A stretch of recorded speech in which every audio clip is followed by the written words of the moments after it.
Hey everybody, John Lorden here with an extra BrainScratch Searchlight update. And first of all, I just want to thank you for your patience today. I know you didn't get your video this morning, but I did want to get you guys something today, so here we are. This is an update on the Toni Anderson case. There has been a few developments that came out last week and a very important piece of footage.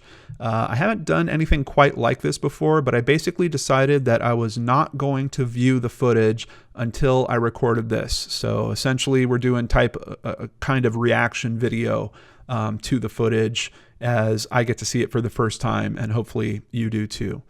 I wanted to start with one of the links from the original episode that I did on this case. This is from kshb.com, 41 Kansas City.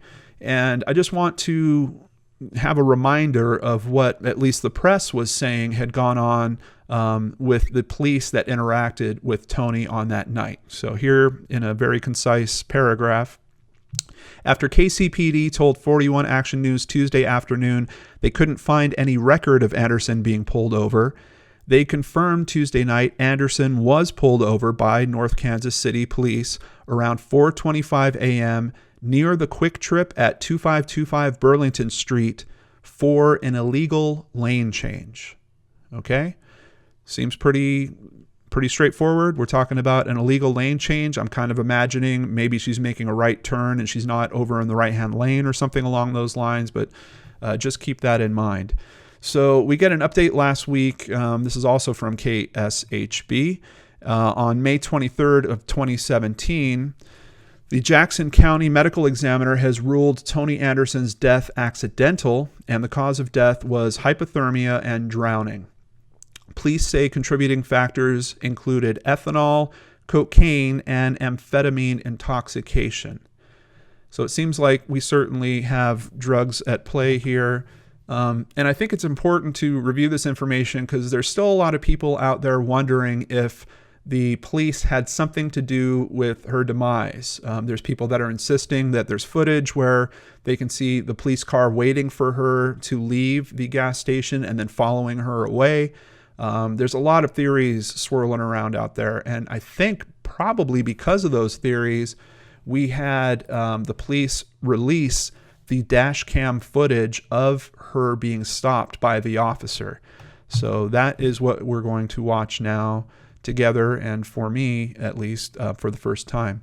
This is posted by City of North Kansas City, Missouri.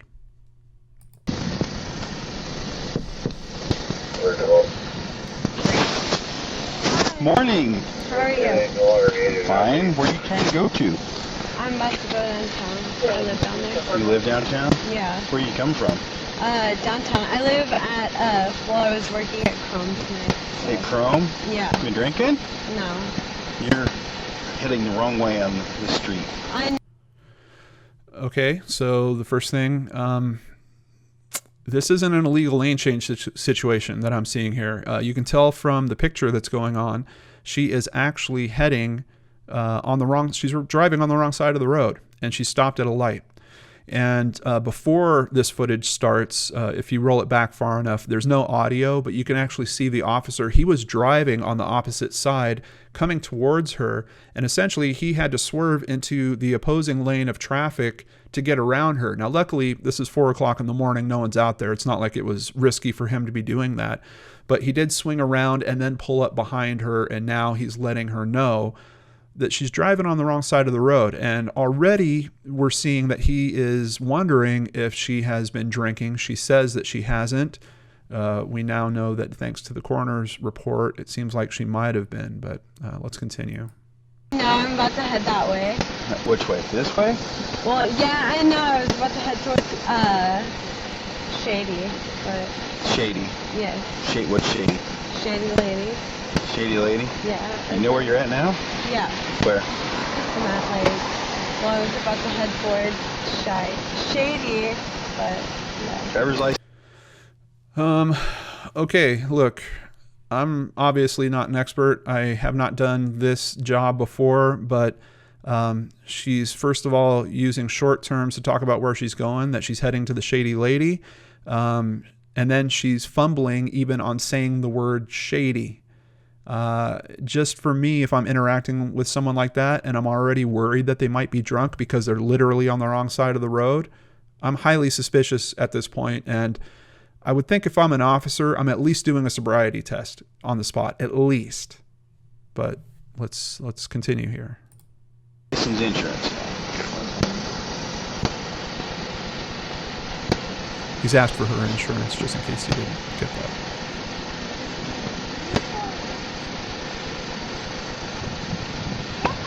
Okay, have your insurance card with you? Yeah.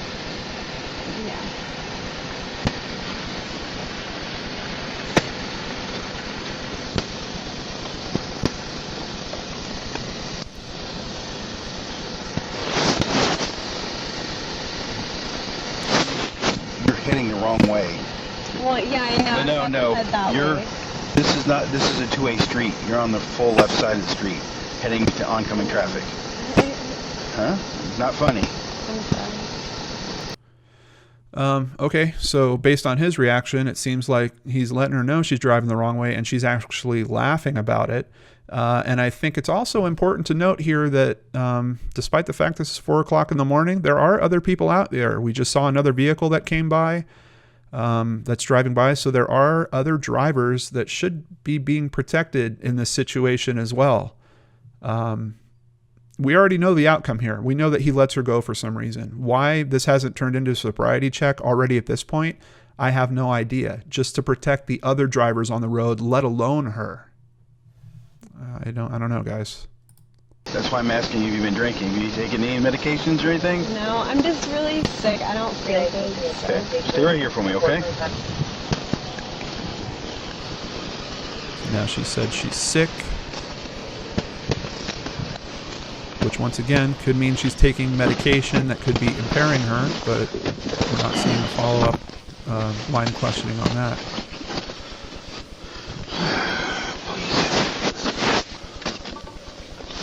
639 Project Kansas, my number. Can't make out what he's saying, but he did kind of... 2014 Ford Focus to a Toni Anderson out of Wichita. Show February 17. Go ahead with your party. King 03337646. King 03337646 Kings. I did hear him huff kind of as he got back in the car, just in an annoyed, kind of way, but... 144 to 140. Alright. You got any help out there? It seems like he ran her plate and they've confirmed who she is out of where she lives. Repeat. On that party, Dallas, Kansas. 10-4. What was the expiration date on the plate?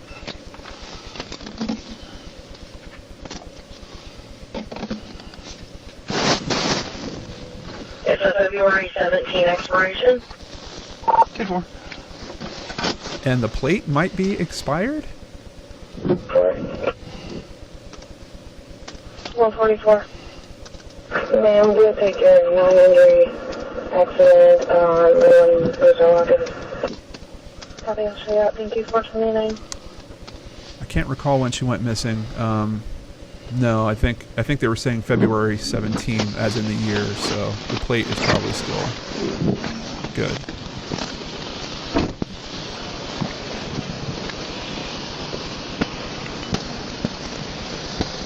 Tony, Yeah. do me a favor.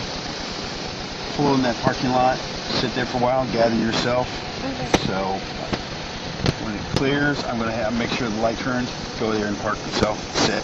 Okay. Okay? Thank you. Because you're nowhere near and you're facing the wrong I direction. know, you just made me really nervous. I'm I sorry. understand. So pull over there and gather yourself, okay? Thank you. 430. Okay, so hold on a second. He thinks she's drunk. She's driving on the wrong side of the road. She's stuttering when she's trying to say shady.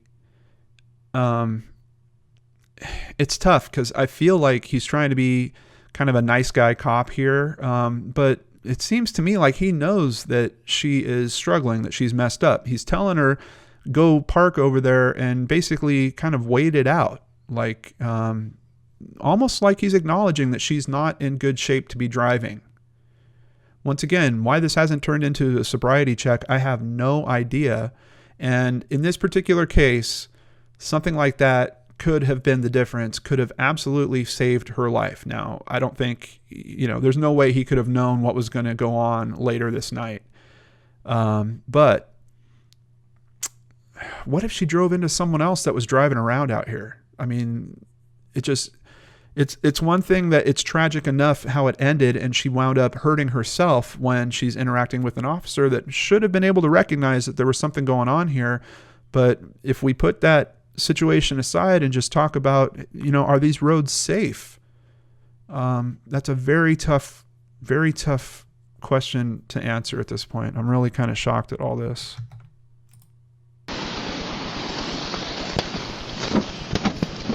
So she's got her blinker on for a left turn when she's already in the left lane. She finally turns that off. Oh no, now she puts it back on.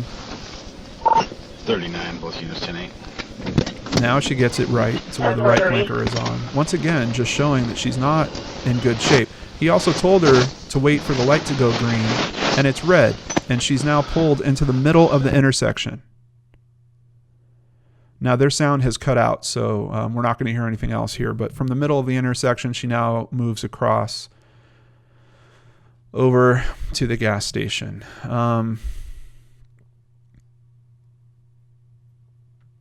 And we see that he is not quite following her. He's pulled into a parking lot across from the gas station, turning around maybe to keep an eye on her for a moment.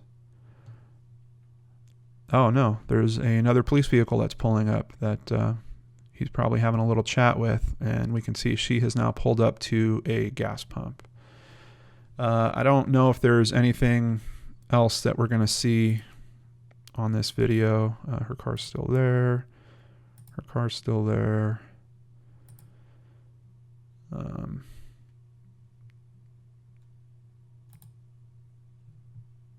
car's still there. Jumping ahead about 5 minutes now. I just want to see what prompts him to move next. Her car's still there when he actually looks like he's moving. Yeah.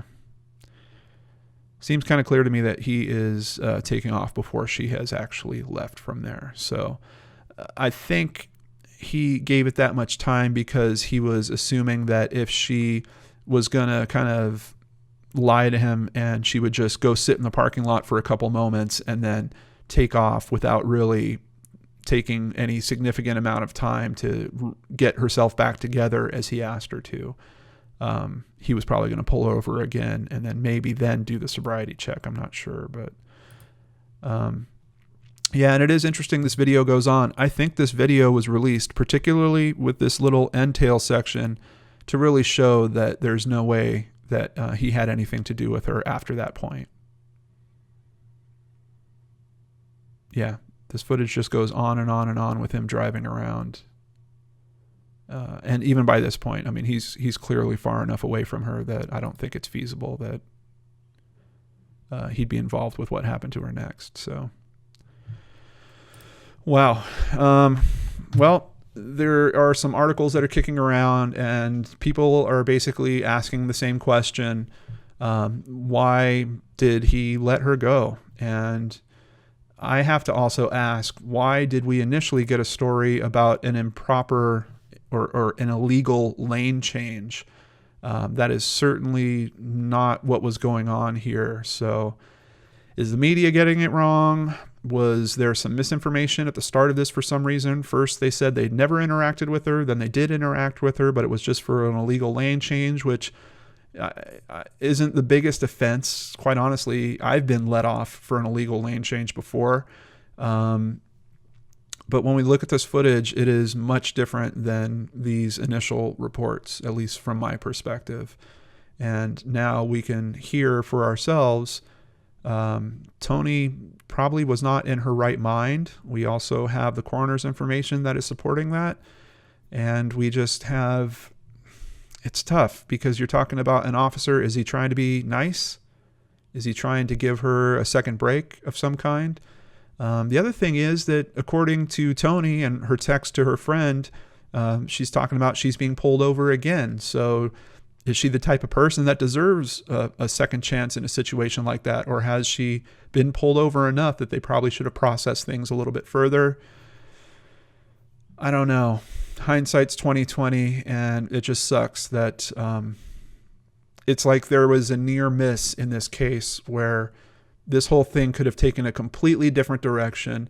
Sure, she would have been a young woman with a DUI charge, which can cost you thousands of dollars, put you in all kinds of situations you don't want to be in, but she'd still be alive. Maybe she would learn from it, and maybe, I mean, if nothing else, she'd have the chance to learn from it, and obviously she doesn't have that now. Such a tragic story, and it's weird, this extra. I'm almost kind of questioning why the police would even put this out, except specifically for the fact that there's people still kicking around that the police might have been involved with her death. And after viewing that tape, I think it's going to shut down a lot of that conversation, which is kind of a good thing, but it's also opened up quite a bit of conversation about how that officer proceeded in this case. And man, I wish he would have given her a sobriety check. It would have been that simple. He possibly could have saved her life, or other people's lives that are out there driving as well. So, well, guys, that's it. I hope you're having a good day. Today, May 30th, 2017. And once again, thank you for waiting till a bit later in the day to get a video from me. I just really wanted to take some time off yesterday, spend time with friends and family, eat a bunch of good food. And I got to do all that. So thank you so much for your patience in that. Take care, everyone, and I'll see you right back here on the Lord and Arts channel.